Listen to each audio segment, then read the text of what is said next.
How you doing, Jason?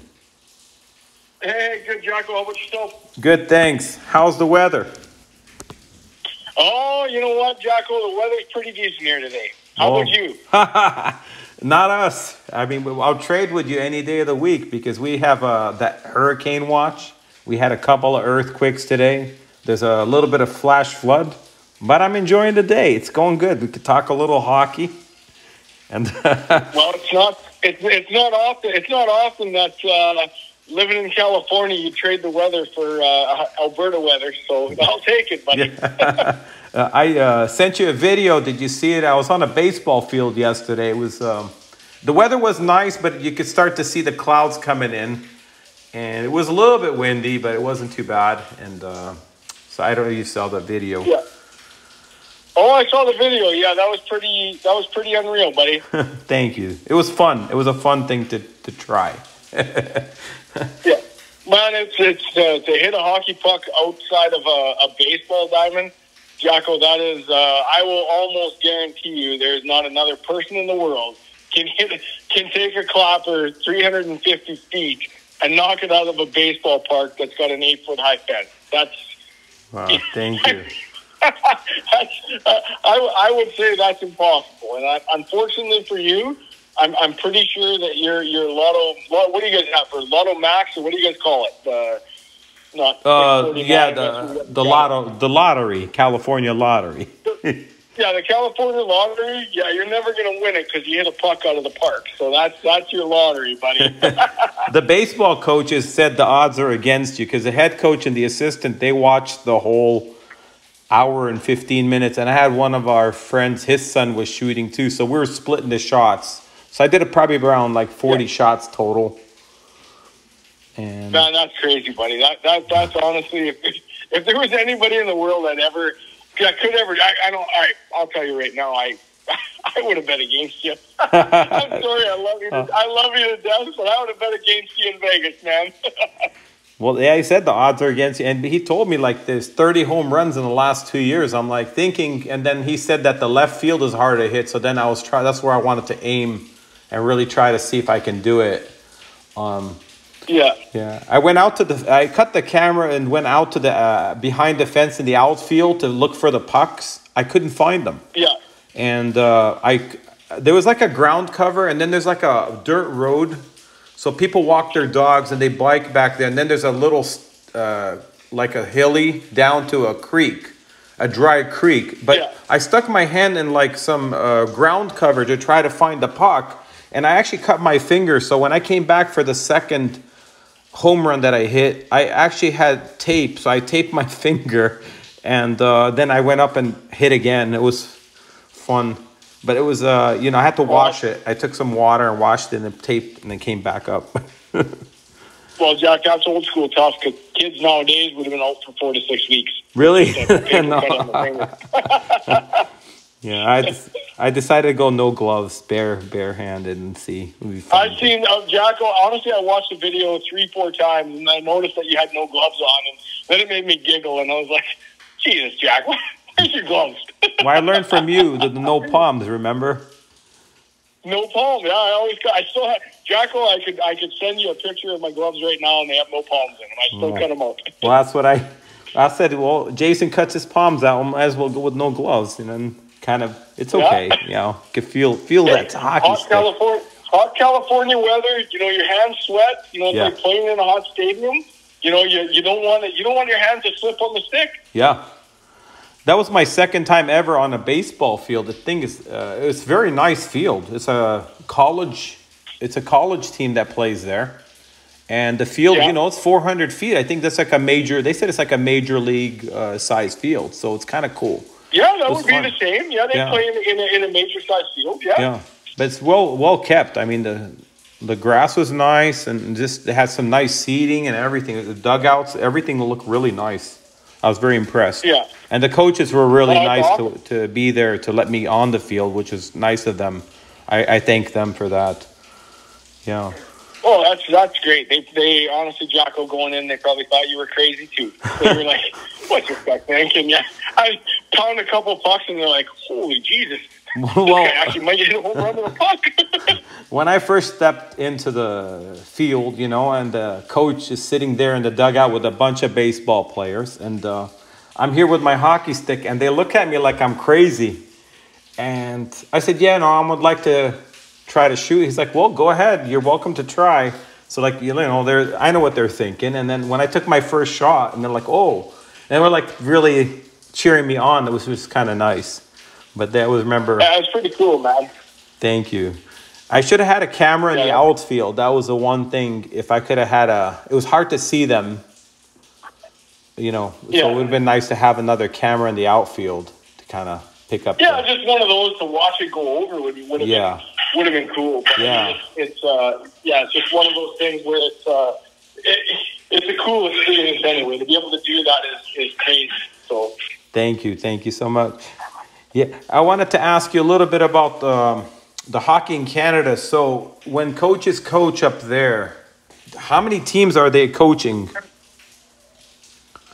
Well, I mean, it all depends, right? Like if you're just a house coach where, you know, you're coach and play for fun and it's your kids. Mm-hmm. I mean, they might, you know, you got a couple kids, maybe you're going to coach two, but you're not really coaching, right? You're supervising on the ice. Okay. But if you're coaching like our elite stream, yeah, man, you can only like one team. Like you'd never have the time to coach any more than one team.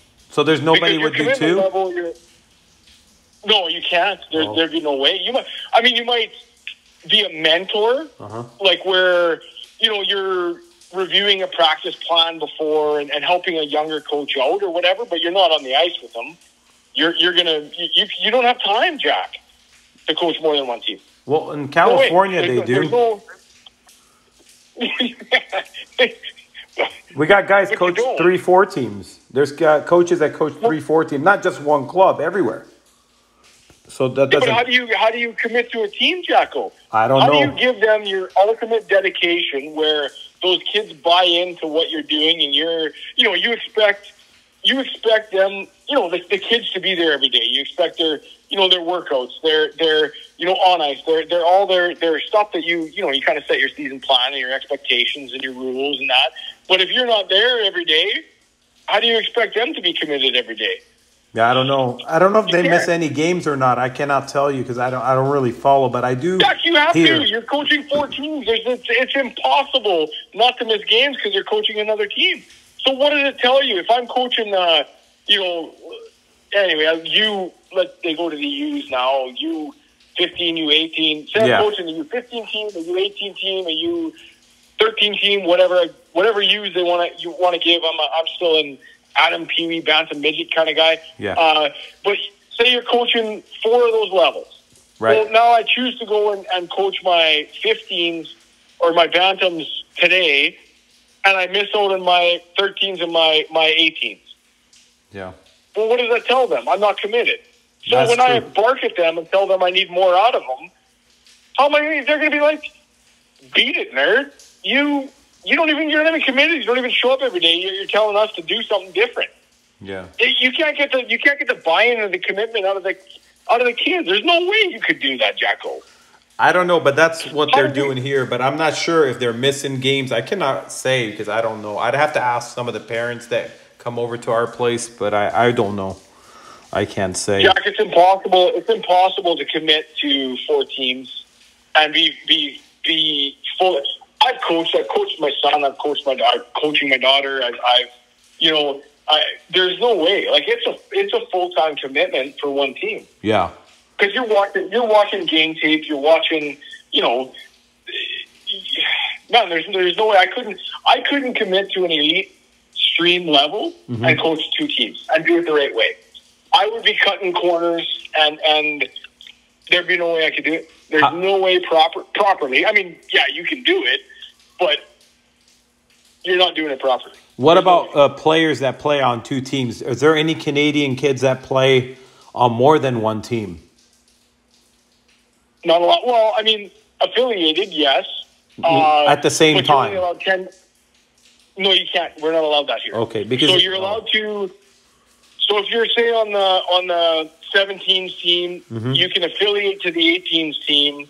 You can practice all you want if it works in your schedule. Yeah. But you can only play 10 games up. So if you're registered for the 17s, you can only play 10 games with the 18s. That's it. Not here. Here you could play high school hockey and travel hockey and in-house. So you could play 3. And then for girls, they can play boys hockey, girls hockey, and high school hockey and in-house. So actually you could put a girl into 4 leagues at one time if you wanted to. Well, because they have, because the in-house league is like separate. And then you have the high school league, which is separate, has nothing to do with the travel. Then you have the girls and the boys, it's the same travel. They play kind of each other, but then when it's tournaments, the girls have their own thing. But the girls do play boys like exhibition games. Yeah, but Jack, here's the thing. So, do you develop in a game? I'll ask you that. Is that where you develop, or do you develop in a practice or a training session? Of course, practice training session. Of course, practice training session. So when you're growing up and you're going through, like when you hit midget or like the U18 level, what do you guys call your highest level of minor hockey? Or what do you guys call it? Minor we hockey call it midget. There are no minor hockey. No midget hockey. Midget AAA. So what do you call? Okay, so your midget AAA. How many games do those kids play in a year? Like kids in that league? They claim that they play 80 games. Some claim they play 60 because it's just tournaments and there's some like, here exhibition games there. So I really don't know. There's no real like schedule. They schedule as they go, kind of thing. But the thing is Jack, like 80 games is ridiculous. Maybe when you hit your midget level, I mean, you should be probably targeting, between 60. I would target 60 games. They'd probably do that. USHL. Yeah, but that's what a USHL schedule is. That's what a NOL schedule is. That's what the AJHL is here in Canada, BCHL. 60 to 70 games. So anything over that is taking away from development. Yes. Look at college. Look at the NCAA. Yeah. They play, what, 36?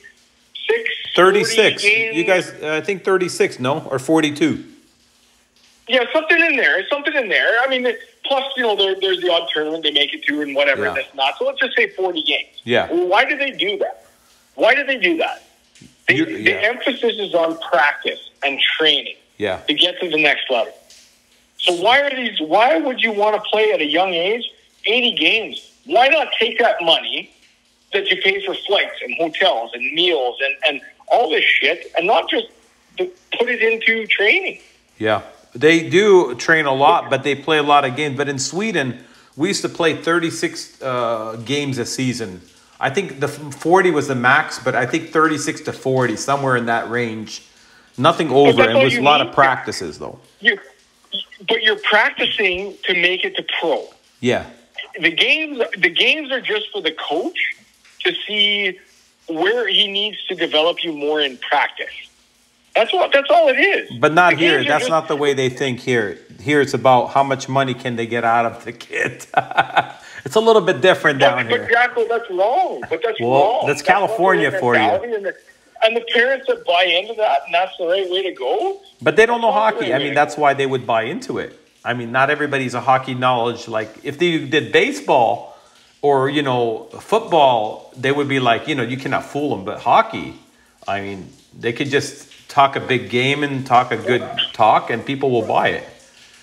Well, Jacko, I remember being down there, and I was in the NCAA at the time. I was probably 22, 3 years old, maybe. 2004.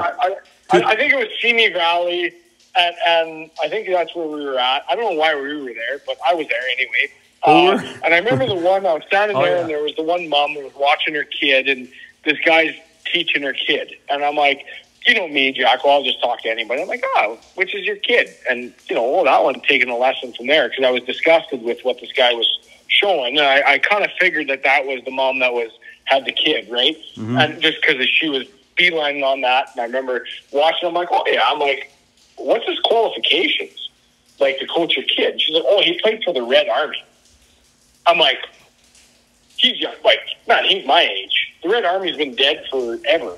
I'm like, you ever look him up? Like, she had no idea. But they all use that Red Army excuse. But do you remember the time you came down here to California to train? It was, I think, 1997. or 1998, and you were in just your first year that of was my juniors. first season. And then I took you Yeah. out to play with the midget AAA/junior guys, the highest level we had. And remember what the coach told Yeah. you? He said, do you want to tell him what he said? I don't even remember what he Oh, said. he said you can't fight, you can't skate fast, you can't shoot hard. And you're like, and he's like, because you guys are from Canada, that's all you guys do. Or something like that. Remember that guy? Yeah, I remember it was, because I remember Miss Rose came to watch, and everybody came to watch. And Yeah. this guy basically told me, like just take it easy on us. And I'm like, well, like it's a shitty game, right? But you said I might as well not play. It was like a game with there was referees, but it was just like a No, but it was a game. But I was like, like to me it was a shitty game. Like I wasn't going out there, because I played junior already, Jacko. It was 97, 98. I was already in junior. Yeah. But I was the same age as those kids. And he's like, yeah, no. And I'm like, yeah, man. Like I'm just here for fun, man. He's like, yeah, like can you just go at half speed? And I'm like, and not shoot hard. And I'm like, I remember thinking like I'm not like, what are you like? Are we playing a game here? Like, where's your mentality at? Like, you weren't allowed to hit anybody either, remember? And you're not like even a big guy out there. You're like not the biggest guy, but you were not allowed even to touch anybody. He didn't want anything to. No, I remember the one kid. I remember the one kid took a run at me and hit me. California run, not a Canadian run. And he took a run at me, and I was like, all right, let's go. And so I remember as soon as I came off the ice, the coach was like, do not retaliate. Do not. And I'm like I was like, man, I was just going to hit, like I was going to give him a good one, but like not a stupid one. Yeah. But I remember that. I was like, well, I can't do, this is stupid. This is like, might as well play dump and chase. But you told him I might as well not play. And he's like, no, you can play, but he's like, you can't hit, you can't fight, you can't skate hard, like you got to take it easy. And we're like, well, I'll just might as well go home. And he's like, no, you could stay. But I remember him talking to you. I'm like, stand there and watching this guy talking to you. I don't even remember his name, but it was just funny how he was trying to lecture you. And he was a nice guy. Like he was, I appreciated the opportunity to go out and play a game and skate and that kind of stuff. But it was just kind of weird rules, right? Yeah. This was at the rink where the Kings used to practice. So that was the original Isoplex is where we were at. And they had that AAA team there, and that was the highest level. Wasn't that run by? I might be wrong, Jack, but wasn't that run by Dave, the guy who ran Parkland? Oh no! Robitaille owned the rink. Luke Robitaille. Anyway, yeah. Yeah, Jim Thompson. I mean, he at the time he was playing for the Ducks at the time. Yeah, he was with the Ducks by then. But I thought that he was running that rink for Robitaille at the time. No. Robitaille, he was just owner, but they had management stuff there. I mean, it was a good 2 sheets of ice. It was very crowded, always busy. It was always busy. It was organized. It was a good rink. And all the visiting teams used to practice there. Jacko, to you and I, a sheet of ice is a good rink. Yeah. Today's day and age, the kids, they judge the arena, and it's like, well, if it's water, it's frozen, go skate.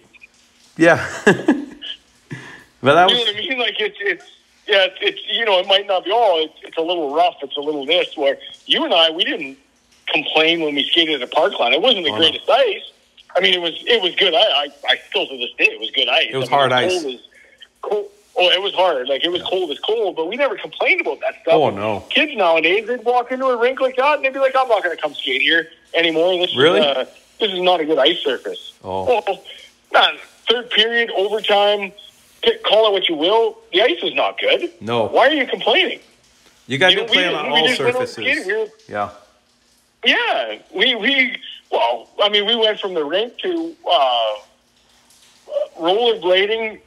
Man, I'll never forget. I think it was my first trip down there training with you guys, and we would train for I don't know how many hours and shoot pucks and I think Carroll was one of the goalies that we shot on, or that was training with you guys. Yeah. I don't know why I remember that name, but anyway, we trained for hours and hours and hours, and then you and I headed down to a beach somewhere. Oh, Venice Beach. I don't know where I got roller. It was Venice I don't know Beach. where I got rollerblades, but then we were shooting in the game where there was no goalies. You would just shoot it into the Trash can.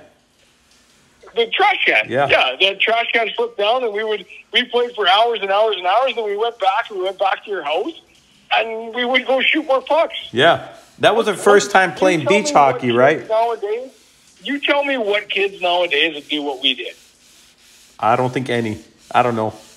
I honestly, Jocko, I'm telling you, none. None. It's not they don't exist, man. They honestly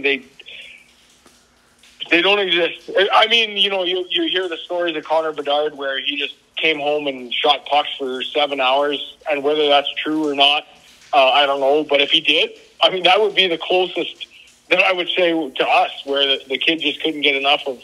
And he plays roller hockey and does like, honestly, I look at his story, and let's just call it a story because I don't know whether it's true.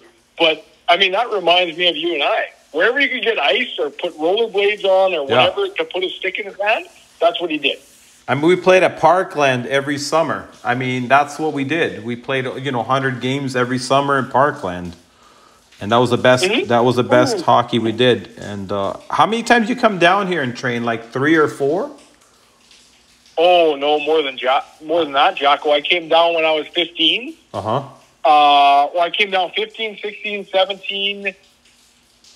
18, 19, like my age years, and then I went to college. I remember the college giving you time off to come down and train. I remember your coach allowing you to take time off from the team to come and train, which was really nice of them because that really helped. They gave me. I trained. I think.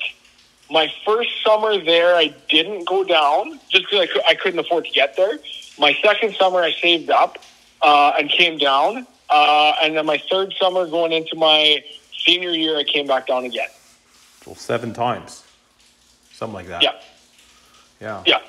And then But Jocko, we trained. Like when I went down there, man, I was training for 6 hours a day. But you guys were training goalies at the time. Yeah. So any goaltender that was getting shot on, I was the shooter. Yeah. So you guys were training. Miyagi was working with the goaltender. You were working with me as I was shooting. Like it was. I remember my hand. Do you remember my hands? Your hands were blistered up.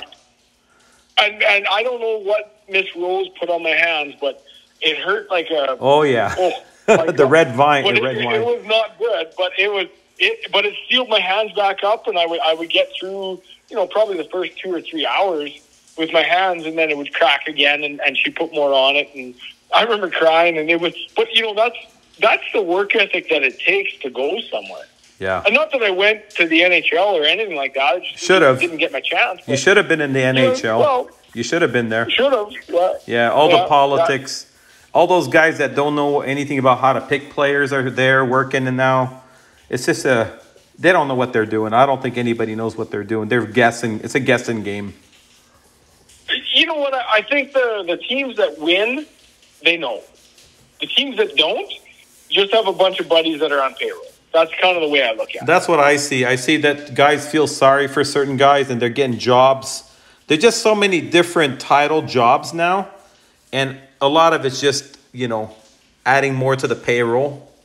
And that's all it is.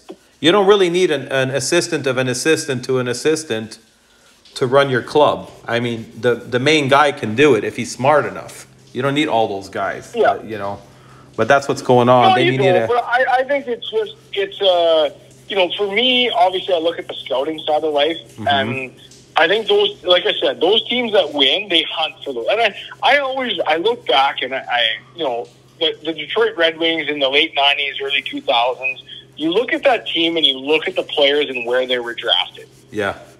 Zetterberg and Datsuk and Lindstrom. And, you look at all these guys and where they came from. They were, I'm not saying late, but they were diamonds, right? They were diamonds. Datsuk was a late round. I don't believe I don't believe those guys look at that anymore. I think after their first round, they dust their hands off and say, just fucking take what you take.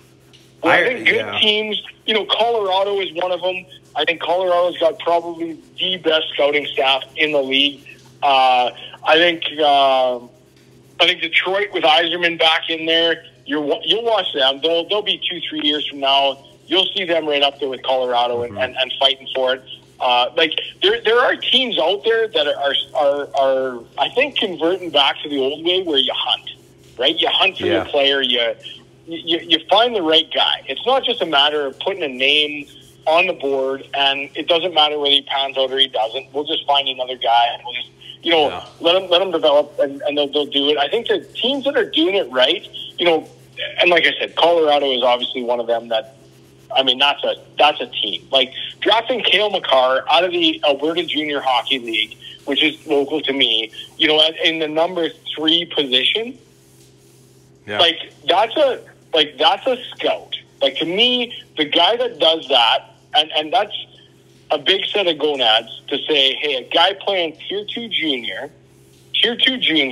is a number 3 overall draft pick. That's a guy that knows what he's doing. He's watched it. He's seen it. He's, so that scouting staff is 10 out of 10. Yeah. They're watching every league. They're finding and hunting talent. But that doesn't happen often. A lot of these guys get these jobs because they know somebody, and, they get that job because they have no job or they want a job in the NHL. And they get the job because it's not because of their qualification. They just get it because they know someone. And that's how it works. And, I heard there's a lot of guys out there. I think there's a lot of quality scouts out there. I do. I believe there are. It's just, I believe it's an organizational mentality on what we do and how much we focus on the draft. And, developing those players and doing it. And, I'm not saying anybody's doing it wrong because I don't know that. I'm not involved in that. So it's probably a very difficult job, to manage that. But what I see is crazy. It's crazy. Yeah, they all got the same. I think they all go by the same playbook. I don't think too many guys will think outside the box. But I heard one story once. The scout told me that they went into the 10th round. They used to be 12th round, but they went to the 10th round, and they ran out of players to pick. So what they did is they went up into the stands to see who was the most saddest player, and they picked him. I thought it was kind of crazy, but that's what I heard. Yeah, that's what the scout told me, and I thought it was Well, when I see a Jesse Puljujarvi getting drafted by Edmonton over Matthew Tkachuk, that's a no-brainer to me, and that was a no-brainer at the time to me. And I'm not saying I'm obviously not as smart as these guys that are doing the job, but I mean, to me, that's a no-brainer. That's a North American player. He's ranked right behind him. Finnish GM passes up on him. Finland's a pretty small, country. Everybody knows everybody, and Cheveldayoff passes up on him to go with another player, and it just nothing added up on that. And the guy turns out to be a lemon. You're talking about Puljujarvi? You're talking about the Finnish guy? Yeah, the Finnish guy. Oh, I've never seen him play, so I don't know what he looks like. I haven't seen. Jocko, he's not even worth watching. He should never. The guy's made millions of dollars, and man, I think if they gave me 6 months, I could make as much money as he did and score more goals. What about the guy that doesn't try? That Tortorella got mad about. That guy, the one that was coasting on the shift. I mean, they picked him pretty high, or no? I don't know what's his name. Yeah, he was. I think he was first overall, actually, Lining. No, not Liney. There's another guy, not Liney. He's a Quebecer. He got picked. I don't know which round. I can't tell you because I don't know. But I know that the guy was mad at him. Tortorella was mad at him. He was coasting on a shift in Columbus, and then they traded him, and he was just not trying on the shift at all. And I just thought it was kind of a waste. I don't know. I forgot the name. Not Dubois. But that's the guy. Yeah. Dubois. Yeah, him. Yeah, he, and Tortorella is that'd be a tough, in today's day and age, that would be a tough coach to play for. In my day and age, that's Ned Brand. Yeah, I was also going to say is Ned. Well, he has expectations and delivers. Yeah. Well, to me, that's a normal coach. I'll guarantee you right now, my kid Nate, he could play for Torts. Because that's the way he's raised. If he barks, you just jump. Yeah. Don't stop jumping until he tells you jumped high enough. That's the way he's raised. Like Matthew Tkachuk, Brady Tkachuk, I guarantee you they could play for Torts all day. They would excel under Torts. Do you think he was tougher than Ned or no? No, I think he's the same.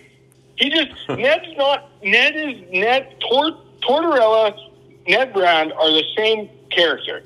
They're soft as baby shit on the inside, but they're tough they're tough when they coach. But if you execute, they're happy for you. Yeah. They're great people. They're great people in the end. Yeah. They're tough on you, and they expect you to be. They expect these boys to be men. Yeah. Handle yourself like men. Let's do it. Honestly, I just think about the players that don't give it their all, and they got to think about these fans, how far they have to drive through traffic, park their car, go through the security system like an airport to come and watch these guys play. And there's no convenience. Like, you got to use a restroom, you got to wait in line. You got to go get food, you got to wait in line. And parking's like, $20-$30. And if they're not trying, they don't think about the fans that are driving sometimes 2 hours each way just to come and watch them play. And they give a half-assed job out there. That's what I kind of don't like if they're doing that. Well, yeah, but Jack, they're paid millions of dollars a year with zero expectation. And a guy like Tortorella or a guy like Uncle Ned they hold you to an expectation. Yeah. And that's very difficult for somebody growing up in how we raise our world today, in the expectations and everything's free and everything's this and that. I'm not going to get into where our world is today, but there's no expectations. They're not raised right. They're not farm boys. You know what? And what we had, I'm sitting here staring at a Bobby Orr picture. I'm staring at a Mark Messier, Wayne Gretzky picture, just hanging up on my walls. I'm Jonathan Taves and Patty Kane. I'm sitting here and Ryan Miller and Connor McDavid. These guys are Ted Mahovlich. All this is sitting on my wall here in the hockey room. Mm-hmm. And I'm sitting there, the way these guys were raised, their dads would have kicked their ass. Yeah. That doesn't happen today. I don't think they can do much. It doesn't. No. It doesn't happen. No. They don't. There's not enough parenting in the way we raise kids and that. And, you should be able to put a boot down and say, hey, listen, this is right, this is wrong. But we don't do that anymore. Yeah. I was thinking. Don't do that anymore, and that's wrong. Yeah, I was thinking the other day, if Bobby Orr wasn't injured, how many more points do you think he would have had? I mean, 40, 50 goal season. That would have been one that probably could have competed with Gretzky. With points. I mean, he only played 10 seasons, maybe a total of 7 seasons of played games, maybe 6. I mean, imagine if he played... And he's still a 1,000-point guy. Close. But imagine if he wasn't hurt, he would have played probably 18 years and maybe had probably average of 30 goals a season. Well, he would have been probably 18 years. He probably would have been, I would say, based on his era, he would have had a lot more points during those eras. But I would say you would classify him as probably 100 points a year on average. So he would have been 1,500 points a career or more.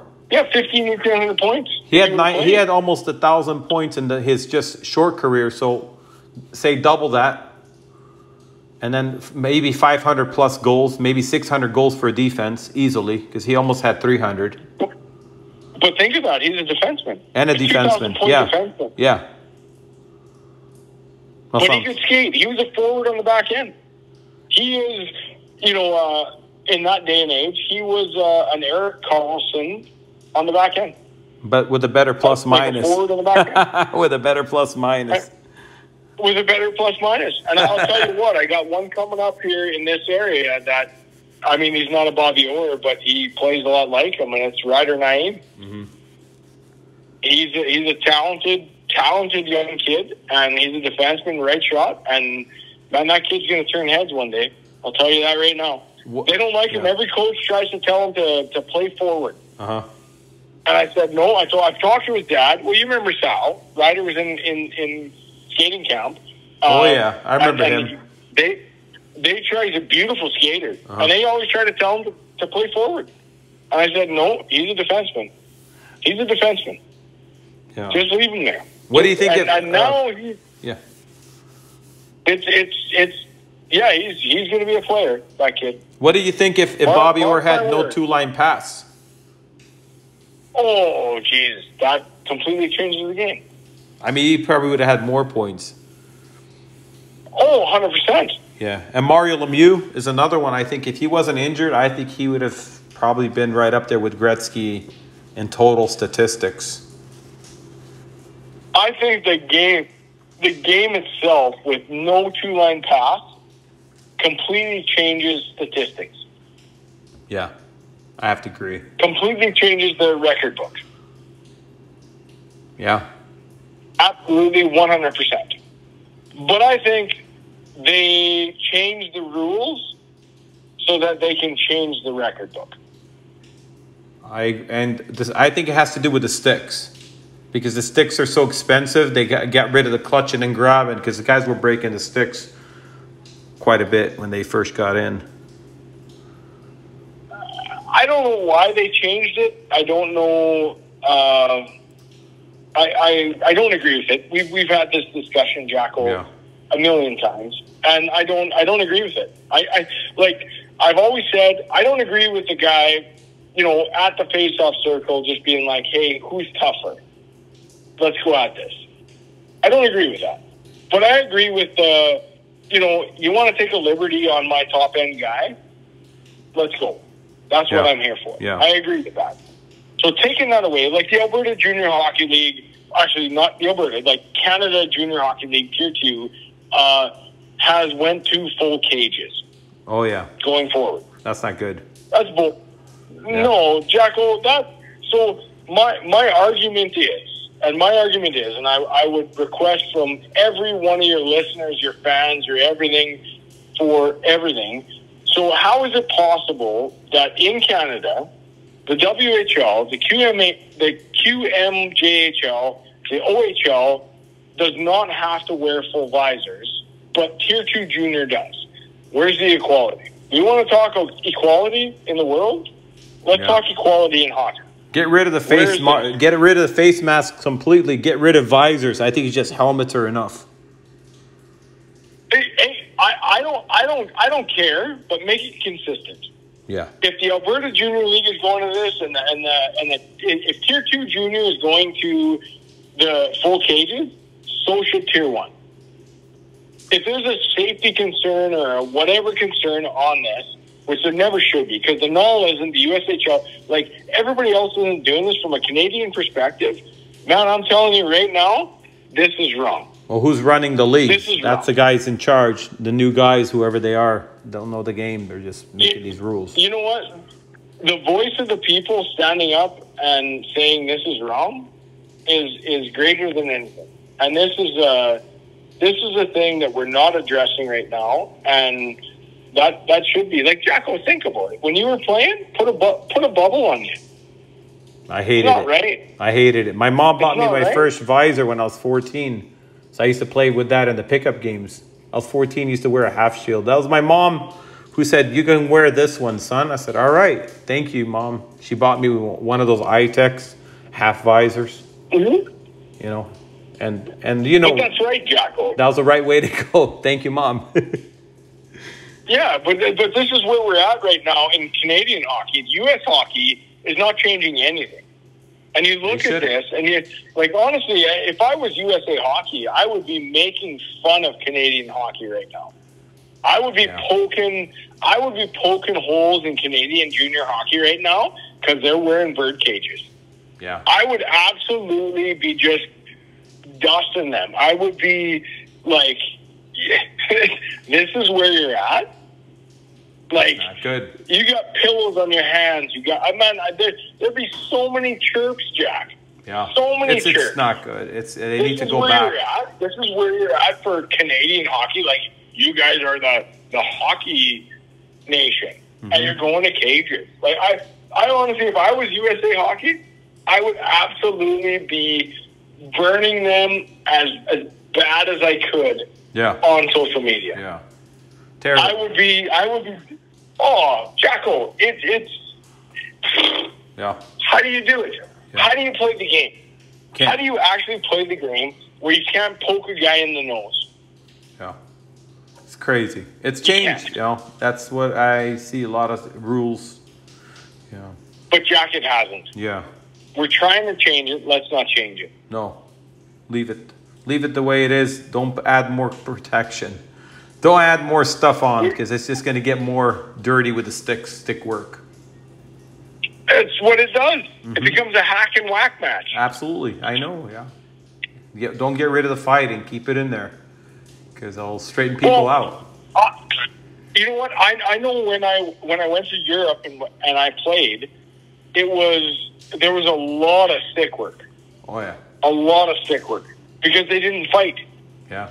Where to me it was like, okay, let's get this out of the way, but they never would. No, it's different over there. Yeah, so to Change it me, now. get it out of the way. Yeah. Oh. Yeah. Jason, I want to thank you so much for coming on and talking to me. It was great to have you on. Oh, hey, Jacko. Anytime, buddy. I got love it. I could talk hockey for hours. Yeah, same here. Well, enjoy your night. Thank you. Take care. Thank you. You too. Thanks. Bye-bye. Bye.